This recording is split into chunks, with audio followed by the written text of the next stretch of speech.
Ladies and gentlemen, welcome to Token Post interview. I am here joined by Mr. James Radecki, the Global Head of Business Development at Cumberland. Welcome, sir. Thank you. It's good to be here with you.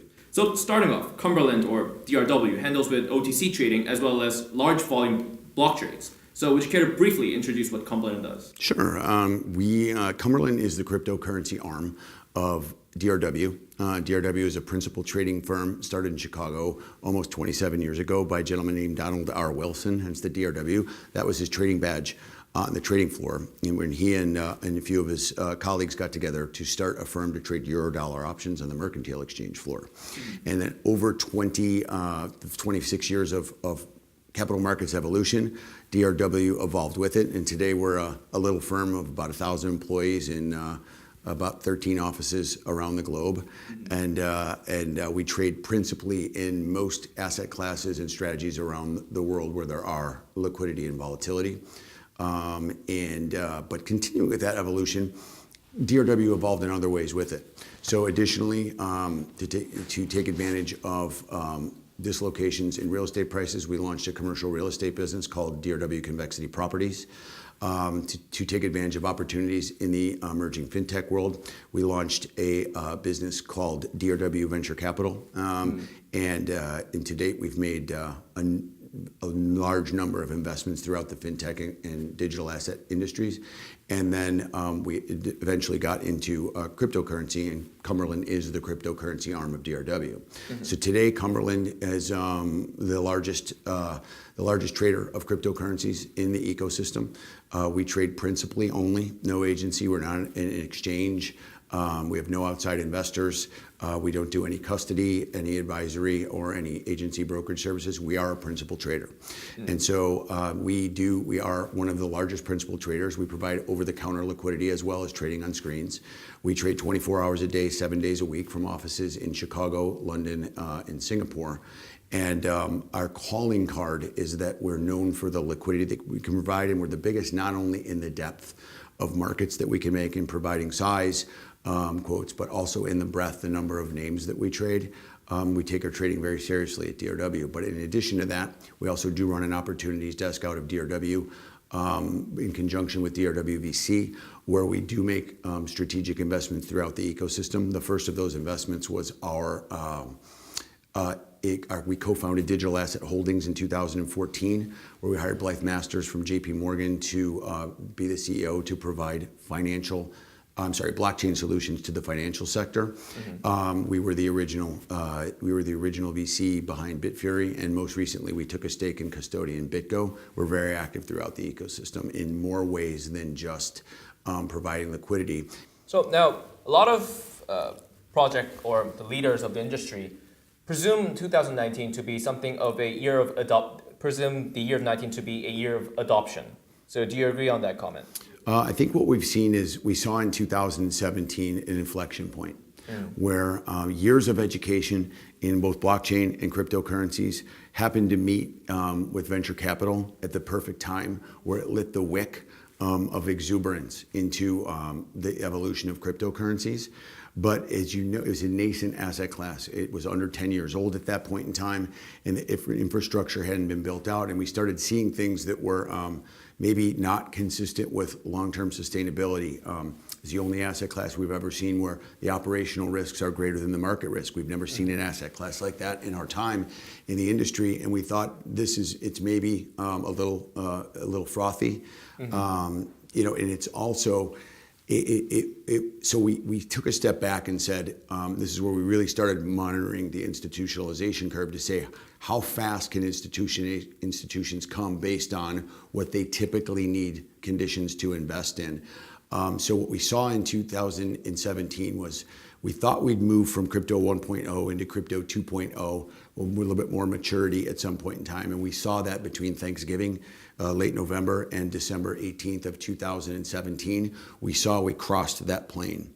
And then what happened is a lot of people came running at the ecosystem. You saw a lot of smart price makers come in to provide liquidity, and everyone expected the institutional money to come in and go right into the capital markets. And we didn't suspect that is how it would play out, and that is not how it's played out. The investment from the institutional side went into investment in the infrastructure around the ecosystem to account for the inputs of things that they needed to be more stable in the ecosystem. And what happens then, what you get is price consolidation and decrease in volatility. And so it's been a very uncomfortable time in 2018. It's all day in the reverse, right? Well, people thought 2018 would be that adoption, and it really wasn't going to be. It had to be where we started the work on finishing the job. And so 2018 became where people were building.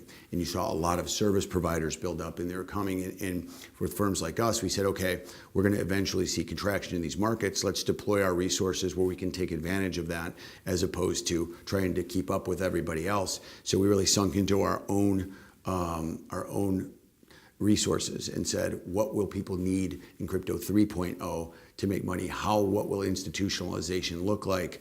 How much should we be selling versus refining our own product and infrastructure? And that's where we spend our time. Now, we think we'll see continuing consolidation through 2019, and then we'll start to see how the adoption can start implementing from there. But I suspect that the next couple of quarters, we could continue to see consolidation as opposed to adoption. But there is a lot of work being done by a lot of smart people and a lot of smart investing going into the ecosystem. So it's on its way. So 2018 was a harsh bear market for crypto projects all over the world. Now, has the operational decisions or the infrastructure has changed for 2019 due to the bear market of 2018? Yeah, I think it's caused pause in people. There were people that raced in that felt like they missed it and really raced in, assuming that the institutional monies would race directly into the capital markets and be investable in cryptos. And because that didn't play out that way, there was a lot of heavy hiring in the ecosystem, a lot of investing in people are expensive. And there's a lot of investing in expensive technologies that are probably not ready to be used yet. And so I think the back half, the fourth quarter of 2018 caused some pause. You started to see layoffs in pockets in the institution.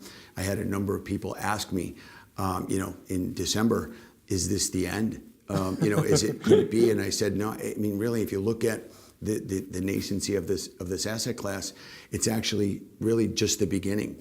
Because in my analogy was, if this was a sporting event, the national anthem is just ending, the game's getting ready to begin, because the smart investing into the infrastructure to support the asset class was just now starting to bake. This is the only asset class we've ever seen in our lifetime where the price action and the underlying outpaced the infrastructure build out to support it by years.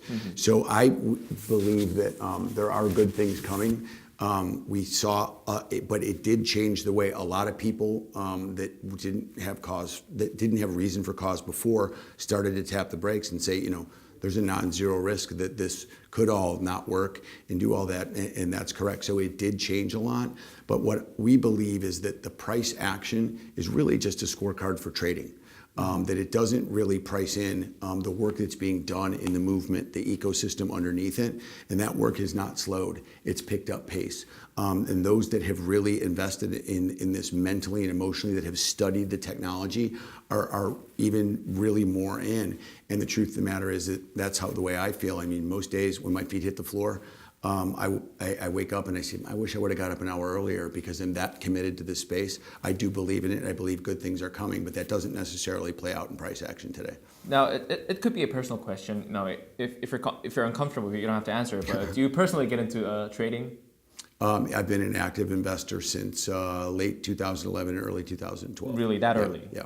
And I was blessed. I got lucky. Now, bring the interview back to Cumberland. Now, Cumberland is like you mentioned, is one of the largest OTC trading platforms.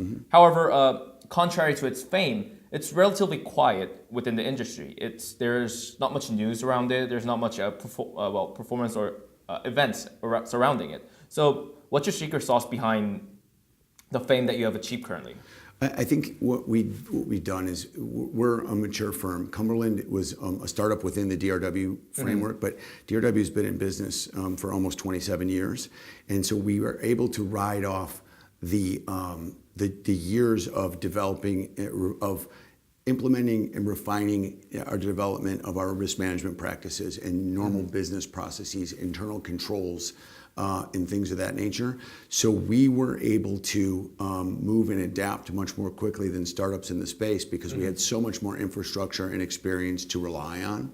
So what we did in 2018 is rather than go out and try to sell everybody everything, what we did is focused on where we thought the ecosystem was going and how we were going to be part of that ecosystem going forward. So we committed to the ecosystem. We committed to best practices. We committed to understanding what institutions will need as they come to the table in Crypto 3.0. So we invested all of our time in rolling out. We are rolling out now our institutional offering, which is a suite of electronic trading platforms as opposed to the traditional Skype or voice trading in the ecosystem. We're rolling out institutional reporting with that, research, things of this nature. We're going to be looking a lot more like a Goldman Sachs style business model than a typical crypto business model for Crypto 3.0. And principally that's what we know. But we have a very talented team of risk managers. Our technologists are second to none. We have trading teams in 3 cities, and we can pull from a roster of other traders in many offices and other strategies around the world. It's the depth of a long tenured organization that really adds to Cumberland, even though we are exclusively focused on the blockchain and crypto space. It's a really nice combination. So dealing with multi-blockchain, large volume, it's critical that the company keep track of the market and predict where it's going to go. So just to be straightforward, how do you keep track of the market? I think we focus on our counterparties first and foremost. I think that delivering the Cumberland experience, so we put in a relationship management program that we run as part of our offering, so that you have 24-hour, 7-day-a-week access to relationship managers to help with these problems.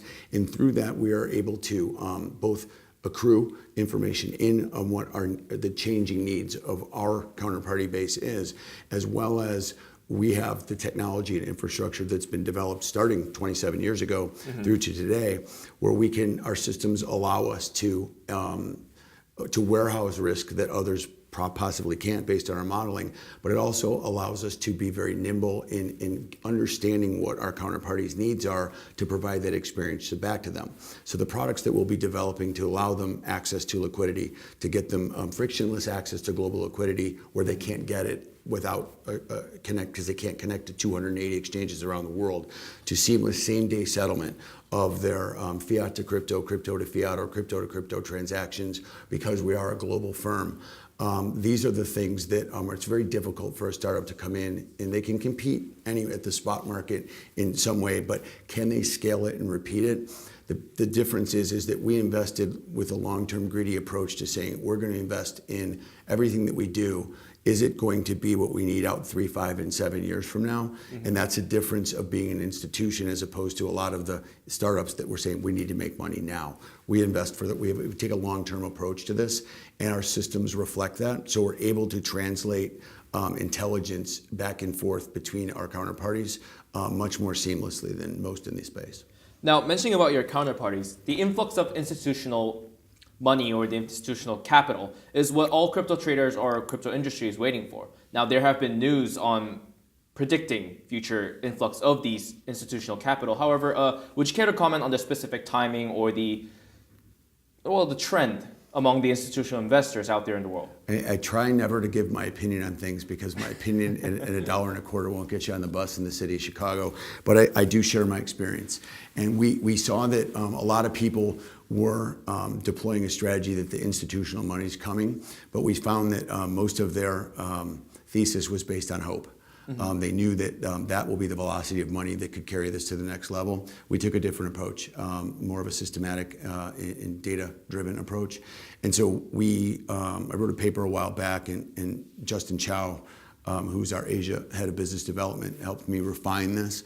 But we ran a model where we can take the qualitative information of the inputs that we believe will drive that institutional money, the institutionalization, we call it, into the space. And there's a series of inputs that we monitor on a regular basis and run our own internal index to see how we should be speeding up certain resources and pulling back on others based on how the circumstances in the ecosystem impact the institution's sentiment to get in. And I'll touch on them briefly for you, but the first is liquidity. Of course. Liquidity, access to liquidity is challenging in the crypto space. You have 280 some odd exchanges today, yes. 200 more preparing to roll out in the next 2 quarters. And that doesn't count the decentralized exchanges. And the liquidity is generally bifurcated across these exchanges. Well, institutions typically need bigger size and access to that liquidity, but they can't connect to 200 exchanges to get it. So for that reason, firms like us at Cumberland, we've taken people to maintain a dominant role in that because they can come to us and we can trade the size they want at a price and settle same day when other people can't necessarily do that. So the bifurcated market structure will remain a barrier to entry for institutions. The second is settlement. Fiat is slow. If we sit in Chicago and we do a principal transaction with a counterparty in Australia, if I really had to get that money to Australia, the best way to get somebody that really needed money in Australia is to go to the ATM, take as much cash out as I can, get on a plane, fly to Australia, and I could beat the wire transfer by a day. That's still slow, so we need to work on that because we can move coins generally in 10 minutes across the Bitcoin blockchain. Yes. The other thing is that the traditional capital markets where Wall Street is really good is they perfected the mechanics behind lending, repo markets. So you see that they have a repo market that sets rates and they have lending mechanisms that allow for accessibility and clawback of collateral. To date, all the lending mechanisms in crypto are bilateral. So as these mechanisms mature, we'll get more velocity through the system, but it's definitely a barrier for the institutions because they need to move size money quickly, and we're still a little nascent in this. The third is custody and security. Only asset class we've ever seen in our lifetime where the operational risks outweigh the market risk. Bitcoin can't go to zero today. Your wallet can. That scares institutions. But there's also the concept of a qualified custodian. In the United States, in I believe the UK, where they have common law regulation, asset management firms over a certain size are required to have a qualified custodian. So there's regulatory issues that need to be addressed in order to get people to get into these custodians, both from a custody and security side as well as a regulatory side. We still need things like FASB has yet to come out and issue statements on accounting, gap accounting and taxation, and these things need to be addressed, and then that custody and security will address. The custody and security side, the technologies are advancing very quickly. A lot of it's the regulatory and the confidence side. The fourth input is valuation and research. We're raised, in high school we start learning about balance sheets and income statements and earnings reports. Remember those days? We're used to all the fundamental analyses. We can look at supply chain.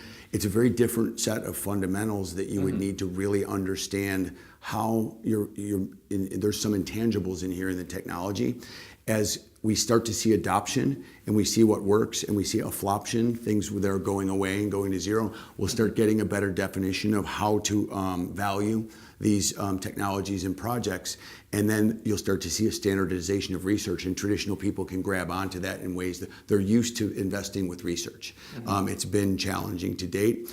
A lot of time and money being spent into valuation mechanics, and in 1 year we've come a long way.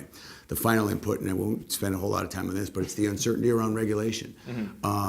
It's most in traditional asset classes, the asset class that's being regulated is regulated by the country's rules, their local regulation, and they look to the West, to the SEC and the CFTC in the United States. This is an asset that truly 7.5 billion people in the world on 6 continents can trade. It's very difficult and challenging to harmonize a regulation for something that is truly global. We could have in the future security tokens that trade in the United States and in Singapore at the same time. How do you regulate something like that? So I think the regulators are trying to do a really good job. They've been thoughtful in many jurisdictions about not being too heavy-handed to slow the innovation, but we have work to go there. And then the final input is adoption. That what will really bring the institutions in, I believe, over the other inputs is if we start seeing adoptable use cases where you can actually use this as a currency with speed, that is probably the spark that will move the institutional money in quicker. And there's a lot of work being done, and some of the the overlays to the standard protocols. Lightning is one that everyone's watching very quickly on top of Bitcoin. Bitcoin Cash is getting a lot more. They have some challenges yet, but they're becoming a lot more prolific. And then a number of the other new protocols, as they're getting ready to roll out their new live nets. They're moving out of test ideas maybe. Yeah, and so I think that we'll see a lot of new innovation in 2018 that will spur that, or 2019. But we'll see how that plays out in the back half of 19 into 2020. Wonderful comment. Thank you for your time. Thank you very much. I appreciate it. Ladies and gentlemen, thank you for tuning in. That was Mr. James Radecki, the Global Head of Business Development at Cumberland.